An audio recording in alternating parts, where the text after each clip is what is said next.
The convenience store clerk walked right through him. No one could see the invisible man. His last hope shattered completely. He mustered all his strength, lifted the fire extinguisher high, and hurled it in fury, but he instantly regretted it, so he quickly retrieved the extinguisher. Just as it touched the ground, a truck suddenly approached from the opposite direction. The invisible man slipped and fell. The fire extinguisher slid away, and his body immediately floated upward. A strong gust of wind arose, sweeping the invisible man away. He tried grabbing onto a motorcycle, but the wind was too fierce. There wasn't enough time. He soared higher and higher, growing farther from the ground. He barely clung to a building wall, only for an air current to rip him away. The wind thrust him into the sky. Dark clouds crackled with lightning. He ascended even higher. Fortunately, he caught hold of a hot air balloon just in time. Terrified, the invisible man feared the deadly lightning might strike any second. Summoning every ounce of strength, he clung desperately to the balloon, inching downward bit by bit. Suddenly, the wind blasted him off again. In that critical moment, he seized a water bucket mid-fall, but the bucket was too heavy, sending him crashing down. Luckily, he wasn't injured. He snatched a worker's pickaxe flying past, and finally returned safely to the ground. Soaked by heavy rain at the seaside, the invisible man sat alone.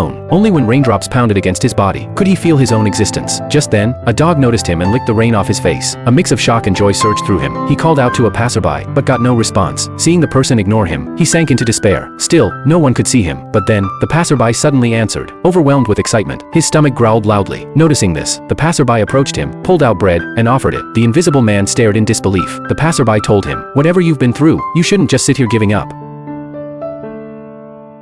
At that moment, the invisible man sensed danger. He glanced back and spotted a speeding truck. He scrambled onto his cart and raced forward.